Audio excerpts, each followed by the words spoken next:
Hi friends, welcome to my channel. आज का जो हमारा टॉपिक है वो कंटिन्यूएशन है हमारा स्टेजेस ऑफ डीएम। जो मैंने पार्ट 1 बनाया था उसी का ये पार्ट 2 है। तो जैसे कि आपको पता है कि जो डीएम होते हैं वो भी अलग अलग डिफरेंट स्टेजेस से गो थ्रू होके ही आगे बढ़ते हैं, ठीक है ना। तो पहला जो स्टेज था वो था अस्लीप मैस्कुलिन, जिसमें वो लोग सोए होते हैं, उनको कुछ पता नहीं होता और they are enjoying their 3D life. Now the next stage is the trigger and the awakening. जो इसका मतलब ये है कि जहाँ यहाँ पे इस स्टेज पे उनको ट्रिगर्स दिए जाते हैं या उनको ट्रिगर्स मिलते हैं और उनकी अवेकनिंग शुरू होती है। लेकिन ये स्टेज तभी आती है जब डिवाइन जो फेमिनिन होती है वो अपना काम अच्छे से कर रही होती है। अगर वो अपनी हीलिंग कर रही होती है, वो सेल्फ लव में होती है, तभी ये वाली स्टेज आएगी, नहीं तो नहीं भी आ सकती, ठीक है ना। क्योंकि जो डिवाइन फेमिनिन होती है वो लीड करती है इस जर्नी को और वो ही जैसे जैसे बढ़ती जाएगी आगे तो डीएम उसको फॉलो करते हैं।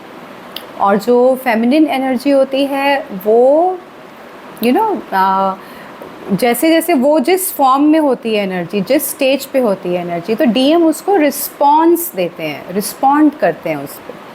तो बेसिकली ये जो जर्नी है वो फेमिनिन एनर्जी के ऊपर ही बेस्ड है, क्योंकि वो ही लीडर है इस जर्नी की, ठीक है। तो अगर आप अपना काम कर रहे हैं ठीक से, आप सेल्फ लव में हैं, तो डीएम की ये स्टेज आती है जहाँ पे उनको ट्रिगर मिलता है और उनकी अवेकनिंग होती है। ये स्टेज तब आती है जब आप चेजिंग एनर्जी से बाहर आ जाते हैं। In this stage they can no longer stay asleep. इसका ये मतलब है कि इस स्टेज में वो और ज़्यादा अब सो नहीं सकते, उनको झटके मिलते हैं, उनको जैसे हमें पुश किया जाता है ऐसे उनको भी धक्का दिया जाता है, उनको भी पुश किया जाता है। It activates his unhealed wounds, और यहाँ पे उनकी भी अनहील्ड वुंड्स एक्टिवेट होती हैं जैसे हमारी होती हैं। और जितना पेन और सफरिंग हमारी सरफेस पे आती है, ऐसे ही उनके साथ भी ऐसा होता है, क्योंकि उनका जो फियर होता है वल्नरेबिलिटी का, मतलब उनको एक फियर होता है कि भाई मेरा असली चेहरा कोई देख ना ले। वो बहुत एक स्ट्रॉन्ग इमेज बना के रहते हैं कि मैं तो बड़ा स्ट्रॉन्ग हूँ, मैं तो बड़ा कॉन्फिडेंट हूँ। तो वो उनका डर भी होता है उतना ही अंदर कि कहीं उनका जो एक डेलिकेट पार्ट है, एक मासूम जो चेहरा है, कहीं वो कोई देख ना ले। तो एक वो फियर होता है उनका, और उनके जितने भी सप्रेस्ड इमोशंस हैं वो भी सारे बाहर आते हैं। बाहर मतलब वो सरफेस पे आते हैं, वो फील करने लगते हैं, अंदर ही अंदर घुटने लगते हैं उस चीज़ से, और ओवर थिंकिंग में बहुत चले जाते हैं। और उनका एक फ़ियर होता है, fear of not being enough. इसका ये मतलब है कि उनको ऐसा लगता है कि वो इनफ नहीं है, मतलब वो इस लायक नहीं है, वो इतने वर्दी नहीं है कि उनको ये कनेक्शन दिया जाए, ठीक है ना। सेल्फ डाउट जिसे कहते हैं वो होता है उनमें बहुत ज़्यादा। अब इसमें क्या होता है कि कोई भी लॉजिक वर्क नहीं करता, वो जितना भी इसको अपने लॉजिक, आपको जैसे पता है कि डीएम जो होते हैं वो बहुत ही लॉजिकल माइंड होते हैं, वो हमेशा कुछ ना कुछ तर्क वितर्क करके अपने आप को समझा लेते हैं। लेकिन इस स्टेज पे आके उनको ऐसा कुछ भी, उनका लॉजिक काम नहीं करता, वो जितना भी अपने आप को समझाने की कोशिश करते हैं वो नहीं हो पाता, और फिर उनको एंजाइटी होने लगती है और उनको ऐसा लगता है कि वो अपना कंट्रोल खो रहे हैं, और इसी वजह से वो और ज़्यादा डर में चले जाते हैं, बहुत ज़्यादा डर में चले जाते हैं। वो क्यों होता है? क्योंकि जो डीएफ होती है इस टाइम तक वो अपनी एनर्जी पूरी तरह से उनसे खींच लेती है। इसका ये मतलब है कि वो टोटल अपने ऊपर फोकस्ड होती है, वो अपनी जर्नी में फोकस्ड होती है, वो सेल्फ लव में होती है, और वो डीएम को बिल्कुल भी चेज़ नहीं कर रही होती है। इसीलिए वो ज़्यादा फियर में आ जाते हैं, क्योंकि वो जो एनर्जी फील कर रहे होते हैं डीएफ की, अभी तक वो एनर्जी वो फील नहीं करते, तो इसलिए वो घबरा जाते हैं बहुत ज़्यादा। अब जो वो होता है उनको ऐसा लगता है कि मैं क्यों इतना ओवर थिंक कर रहा हूँ इस इंसान के लिए, ऐसे तो पता नहीं कितनी लड़कियाँ आई मेरी लाइफ में और कितनी चली गई, लेकिन क्यों, इसमें ऐसा क्या है। तो इस टाइम पे फिर वो अवेकनिंग में आते हैं। अवेकनिंग मतलब अवेयरनेस में आते हैं, वो अपने क्वेश्चंस का जो आंसर्स है वो ढूंढने लगते हैं। सेकंड होता है इमोशनल हाइज एंड लोज। इसमें भी उनके साथ भी ऐसा ही होता है, जैसे हमने फेस किया हाई लो, ऐसा ही उनके साथ भी होता है। वो भी एक दिन बहुत हाई फील करते हैं, बहुत इमोशनल फील करते हैं, उनको भी बहुत रोना आता है, और दूसरे दिन वो बहुत ही डाउन चले जाते हैं, मतलब उनको जैसे कहते हैं ना ट्रॉमा में चले गए। तो बहुत ही ज़्यादा एक इंटरनल कॉन्फ्लिक्ट में होते हैं वो। जैसे हम लोग रोते हैं इतना, ऐसे डीएम्स भी रोते हैं, लेकिन बात इतनी है कि वो किसी के सामने नहीं रोते। हम लोग भी छुप छुप के रोते हैं, गॉड के सामने रोते हैं। तो वो भी एक दिन ऐसा आता है जब वो भी भगवान के आगे बहुत रोते हैं, आंसुओं के साथ रोते हैं, बिकॉज़ वो भी इतना ज़्यादा पुल फील करते हैं डिवाइन फेमिनिन के लिए। और वो इतने ज़्यादा कन्फ्यूजन में चले जाते हैं, स्ट्रेस में चले जाते हैं, बहुत ज़्यादा रेस्टलेस हो जाते हैं, और एक डीप पुल फील करते हैं जो वो अपने आप को एक्सप्लेन नहीं कर पाते। उनका कोई भी लॉजिकल आंसर इस चीज़ को एक्सप्लेन नहीं कर पाता कि मेरे साथ ऐसा क्यों हो रहा है। ठीक है ना, ये तो हो गया उनका इंटरनल बिहेवियर, अंदर वो क्या फील करते हैं। अब बाहर वो क्या फील करते हैं, बाहर कैसे दिखता है। Comes closer then suddenly pull away. अब कई बार ऐसा होता है ना, हमें लगता है कि अभी मैसेज आया, थोड़ा सा कनेक्ट करने की कोशिश की, हेलो हाय किया, एंड देन पुल बैक, फिर से पुल बैक कर लिया। Then second point is express his feelings then deny. कभी कभी ऐसा भी करता है कि वो अपनी फीलिंग्स एक्सप्रेस करते हैं, बोलेंगे कि मैं आपको मिस करता हूँ, और फिर थोड़ी देर के बाद उसको डिनाई करेंगे, बोलेंगे मैंने तो बोला ही नहीं था, मुझे तो ऐसा कुछ नहीं फील होता, तुम तो ऐसे ही अपने दिमाग में बातें बनाती रहती हो। तो ऐसा भी वो बहुत करते हैं।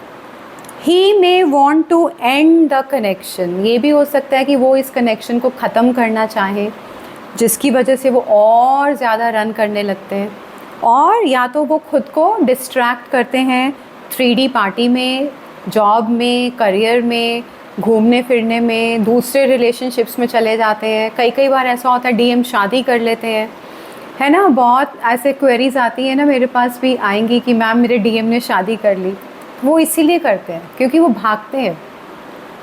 इतना ज़्यादा पुश एंड पुल होता है इस कनेक्शन में, वो इतना ज़्यादा पुल फील करते हैं आपके लिए कि फिर वो उनके पास कोई और रास्ता नहीं होता, क्योंकि वो समझ तो पाते नहीं है कि हो क्या रहा है, तो इसलिए वो भाग जाते हैं और ज़्यादा दूर भाग जाते हैं। ठीक है guys, he runs not from you but from the intensity of the connection. इसका ये मतलब है कि वो आपसे नहीं घबरा रहे हैं या आपसे नहीं डर रहे हैं, वो इस कनेक्शन की इंटेंसिटी से डरते हैं। इतना डीप कनेक्शन उन्होंने आज तक कभी फील किया नहीं होता, इसलिए वो इस जो ये इंटेंस इमोशंस होते हैं, जो उनके अंदर इतना फियर आ जाता है, वो उस चीज़ से घबराते हैं और भाग जाते हैं। ठीक है। अब क्या होता है कि उनकी जो फॉल्स आइडेंटिटी होती है वो धीरे धीरे टूटने लगती है, क्योंकि चाहे वो कितना ही अपने आप को बिज़ी कर लें, कितना ही गर्लफ्रेंड्स बना लें, कितना ही जॉब में बिज़ी हो जाएं, धीरे धीरे वो टूटने लगता है वो सब कुछ। और उनका जो मास्क होता है, जो उन्होंने अपने ऊपर मास्क लगा रखा है कि मैं तो बड़ा स्ट्रॉन्ग हूँ, वो धीरे धीरे टूटने लगता है, गिरने लगता है। और जो उनको लगता था that I am always strong, I don't need anyone, मुझे तो किसी की कोई ज़रूरत नहीं है। और इमोशंस जो होते हैं वो वीकनेस होती है। इनका एक साइकोलॉजी ये होती है डिवाइन मैस्कुलिन्स की, कि वो ये सोचते हैं कि इमोशंस तो वीकनेस होता है, मतलब मर्द को दर्द नहीं होता, वो वाली बात। तो वो जो चीज़ें होती हैं ना, वो धीरे धीरे फिर टूटने लगती हैं, क्योंकि उनके इमोशंस इतने ज़्यादा हाई हो जाते हैं, और उनको भी लगता है कि वो इतने स्ट्रॉन्ग नहीं हैं जितना वो शो करते हैं। ठीक है। अब इसका पर्पस क्या है, ये जो एक केओटिक स्टेज आती है हमारे डीएम की अवेकनिंग जब होती है, इस चीज़ का पर्पस क्या है, ये स्टेज क्यों आती है, क्यों उनको ट्रिगर मिलते हैं और क्यों उनकी अवेकनिंग होती है। इसका ये पर्पस होता है कि उनका हार्ट खुले, जो उनका हार्ट चक्र है, टू ओपन हिज हार्ट चक्र टू एक्टिव इमोशनल डेप्थ। क्योंकि उनके अंदर इमोशनल डेप्थ नहीं होती, वो बहुत डीप में इमोशंस को समझ नहीं पाते, दूसरे इंसान को समझ नहीं पाते, तो वो एक्टिव करने के लिए उनके अंदर कि भाई वो समझ पाए, ये चीज़ एक्टिव हो जाती है उनके अंदर, क्योंकि उनका हार्ट चक्रा ओपन हो जाता है, इसीलिए ये क्योटिक स्टेज उनकी लाइफ में आती है। टू इनिशिएट इनर हीलिंग, इसी स्टेज के बाद उनकी हीलिंग शुरू होती है। वो या तो गॉड की तरफ बहुत ज़्यादा ड्रॉन फील करेंगे, या उनके सामने भी वीडियोस आएंगे और वो भी अपनी हीलिंग के लिए थोड़ा सा काम करना शुरू करते हैं। बहुत से डिवाइन मैस्कुलिन्स मेडिटेशन करना शुरू कर देते हैं, होपोनोपोनो प्रेयर करना शुरू करते हैं, फिर धीरे धीरे और डीपर जाते हैं अपनी हीलिंग में। This is the beginning of the real transformation. ये बिगनिंग है रियल ट्रांसफॉर्मेशन की। उनकी यहाँ से ट्रांसफॉर्मेशन मतलब बदलाव, उनका यहाँ से बदलाव शुरू हो जाता है, क्योंकि वो ट्रिगर हो जाते हैं, उनकी अवेकनिंग ट्रिगर हो जाती है।